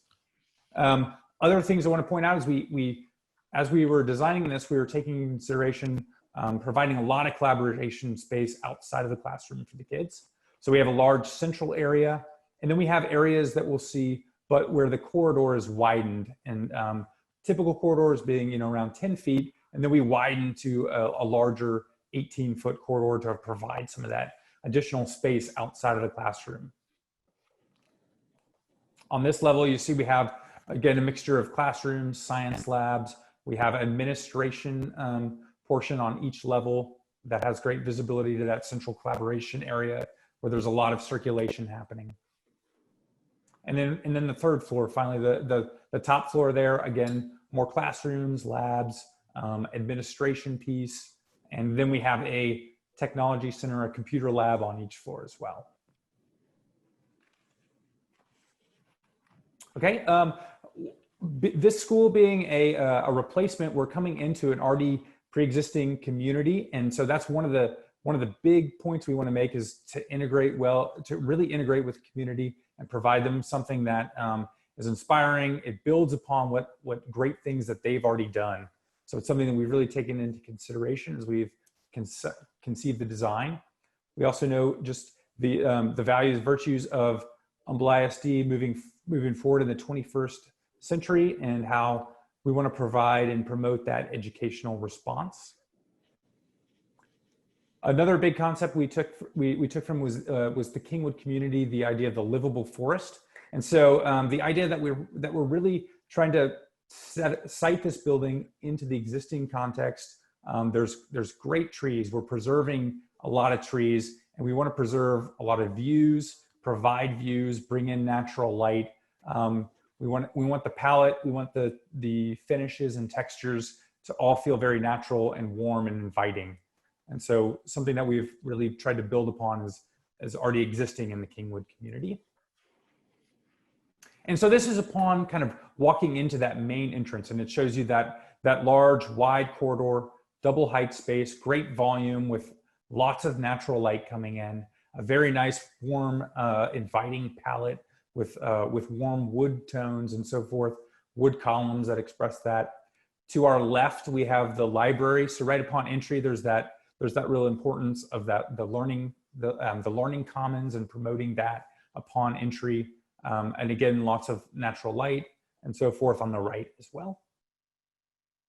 And then stepping into that learning commons, it's a large double height volume with a lot of dynamic furniture, conceived to have dynamic furniture to really promote kind of the library of the future where there's more than just books in here. There's engaged and dynamic learning happening.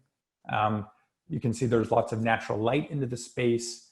The ceiling with the circular lights and ceiling clouds, trying to abstract that forest canopy to further play upon that livable forest, that project in the integrating with this site. And then as you move forward down the project, you come to the monumental stair. And at this point in the project, there's a small 3-story volume that connects those large openings in the neighborhood, those collaboration zones. And so really the stair is becoming being in this open zone, helping to promote that vertical circulation and that connectivity between different levels. Each level has a slightly different accent color to help differentiate the levels and the concepts within those areas. And then as you come up to an example of one of those areas in central to the neighborhood, this is on level 2, and we're looking at that large open area. We're facing kind of south, where we see a large expanse of glass that looks over the fields to the south. And then we have an open kind of area with collaborative furniture. This particular level is looking at a visual arts room, where there's a garage door that opens up to this level. So to really promote kind of some learning outside of that area and also give the students some of their own kind of space. Again, with picking up with some of that detail in the ceiling, providing some interest in some dynamic ceiling features. And then this is looking kind of to the north of that same area. This is looking at what we're proposing for the balcony alternate, to enclose a balcony in that space and make that, again, a further collaborative environment for the students. And then again, another shot looking down at one end of the corridor, you can see where it widens and really provides a great area for students to have some seating. There's lots of whiteboard and so forth throughout the neighborhood areas that allow the students to come outside and keep that environment outside of the classroom as well as inside. And then at the other end, again, a widened corridor, more collaborative space, and then picking up on some of the color accents and some of the ceiling details that provide a little bit of a difference between the main corridor to this more collaborative type of environment of the corridor piece. And then stepping down out of the neighborhood, as we walk into the cafeteria space, it's a large double height area. We have feature columns that in the ceiling that play on the idea of the livable forest, and a large Kingwood Cougars mascot type feature wall at the other end with acoustical paneling and so forth. And so really just a large area, a large dining area, open, lots of natural light, and playing on the natural material palette as well. Another view, and this view we're looking back towards the CTE, and it has its own sense of branding that kind of fits into the project as well. And then turning, kind of pivoting right from that area is this widened corridor again between the theater and the primary gym, competition gym entrance. And just showing you that it's a widened area. Again, the theater has its own kind of complementary, inviting entrance, as well as the gym to the left. And then you can see performing arts area behind that entrance piece there. And then stepping into the gym, where we really play up some of the school spirit colors, looking at the Cougars logo, and that really becoming a great school spirit enthusiastic environment in there. And then so we looked at several interior spaces, and now we're going to walk around a few of the exterior spaces. So this is John, this I'm is sorry. yes, sir. The performing arts, do you have any shots of what that space actually looks like inside, or did I miss it? Or? I don't have the shots of the inside of the theater or the performing arts spaces. The theater, I can tell you, is really conceived almost very, very similar to a black box. So in the sense that it has a lot of it has black walls, and it has the black floor, and it's really retractable bleachers so that it can be kind of a multi-purpose zone to where they can do theater performances. They can also retract the bleachers. They can have dance class, and they can use that room in a more multi-purpose type of function. But unfortunately, I don't have any renderings of the performing arts right now. Okay. And so back to this main entry piece. This is right there, standing in the bus loop, looking at the double height glass entrance with the large canopy, provide some sun protection, and really trying to create a warm, inviting environment for the students to walk into every day. This is stepping around to that central plaza. So we're looking at the monumental stair is just inside of the glass there. And so again, we have a large overhang to help promote kind of that outdoor environment in our harsh climate that can be quite hot at times. So we have a large canopy there, and a great green space, great outdoor courtyard environment for the students. And then this is kind of moving to the other end, looking at the CTE program here. That's the shop, and how it has some connectivity to some outdoor space. We have an additional lower outdoor canopy conceived as for outdoor dining when the conditions are right for that. And then you can see, looking down here, we have kind of our athletics side of the building there. This is jumping over on the north side of the project. and looking at that secondary main entrance. So kind of in that area right between the neighborhood and the cafeteria. Again, the cafeteria has a large expanse of glass, the overhang and the inviting column and everything, trying to promote that entrance for people that park on that side of the building and that would use that entrance in an after hours type function. And then stepping back from there and looking at that neighborhood and that central zone, what we have in the center here is a balcony. We're going to look at the next slide has an option, an alternate that we're looking at for enclosing that balcony. But again, more in the natural tones of brick and wood metal panels and so forth that really help kind of integrate it, give it a natural look to it. This is the alternate that we're hoping to pursue, where the balcony is enclosed and it becomes an interior additional collaborative space for the students. And then jumping back again to the south side of the building, on the other side of the main sports field, and looking at the larger building in context. So we see that we have the library learning commons entry on the right, the taller 3-story piece, the classrooms centrally located, and then the gym and the athletics CTE program to the left there. Is that natural grass, John? For the sports field, yes, it will not be a turf system. Thank you. And then we have a couple aerial shots just to kind of give you a little bit better sense of the different volumes. But I think as we kind of explained, we have the lower administration, the library, the neighborhood piece, and the taller gym piece back here. And then that kind of aerial, looking at it from the Woodland Hills side, the athletics piece, the gym central. And then from the north side, primarily focusing on that neighborhood piece, that 3-story piece centrally located there.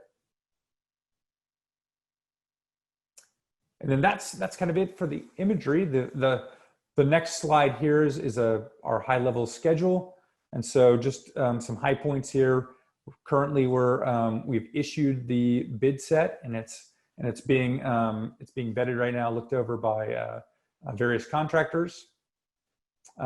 We have a date for July 15th for notice to proceed, with construction on phase 1 starting in September, and then being complete in June of 2022, at which point, shortly after that, we would start phase 2 construction, and then all of that kind of leading to a August 1st, 2022, first day of school and occupancy, with the phase 2, which is the remainder of kind of the sports fields to the south, that piece being completed at the end of the year of 2022.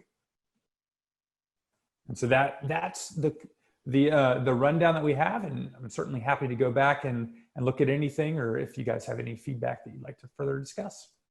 John, phase 2, that is the tear down of the existing building and building of the sports fields. Is that correct?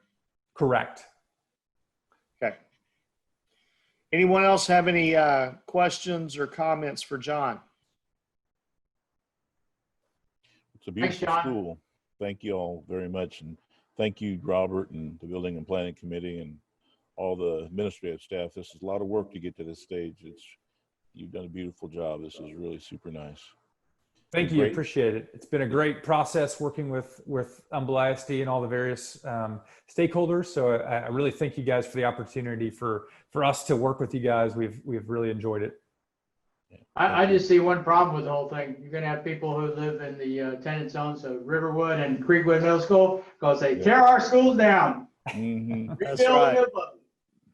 That's funny you mentioned that, because as this was going on, I was thinking, thank God I'll be off the board next May. I won't have to deal with any of those people, because there's going to be a lot of that. And under Mr. Lopez. Well, I'm just excited as a proud Cougar mother, right, of a KMS student who actually just finished their 8th grade year this year. I think that this design has, I like it, and I think it incorporates the feel of the overall area very well. So thank you. Yeah, beautiful. Thank you. Any other comments or questions for John? No, I like it. It's a pretty neat looking school. It's well done. All right, John, thank you so much. We appreciate it. Great. Thank you, guys. Just a couple of final remarks. So middle school 10, if you remember, is going to be a repeat of Westlake, and that has already gone out for bid and come back, and they're beginning that campus. Elementary 30 in Fall Creek will be not necessarily a repeat. They're going to be building Lakeland and Elementary 30 at the same time, using the same virtual floor plan for each, with some different nuances, color schemes, and things of that nature. But I know that they went to the stakeholders there at Fall Creek Elementary and looked at what we were doing for Lakeland, and they loved the design, they loved the overall concept. So Elementary 30 and Lakeland will be the same design, and middle school 10 will be the same design as Westlake. So any other questions about some of those new schools? All right, fantastic. So what takes us to item number 9, and do we, other than things that have been talked about tonight, any other items to consider for future board business? I do, Mr. President. Okay. You will abide me. First, one is really a reminder that I was promised that in March, because we thought at that point we'd be looking at our annual review of the board operating procedures. And I know some things happened that we hadn't planned on back in earlier in the year. It kind of waylaid some of that, but I just want to be sure that we're still thinking about doing it, and that is having an open-minded discussion about committee meetings being posted so that they can be attended by the public. So I really would like that to get on the agenda at some time in the near future, next couple of months, to do that. And the other thing is, I'd like us to consider, we're building schools, although I don't think in the foreseeable future we'll be doing a high school, but with middle school 10 breaking ground and moving forward, I'd like us to consider naming that school after Dr. Sconzo as a tribute to him and his dedication to the district. So I just put that out there as a future board business item for us to have that discussion. That's all, Mr. President. All right, thank you. Anyone else? All right, not seeing any. It is 8:14 and our meeting is adjourned. Hopefully we'll be back in the boardroom in July. So let's Definitely, let's hope so. All right, thank you all. Have a great evening. Take care, everyone. Have a great evening.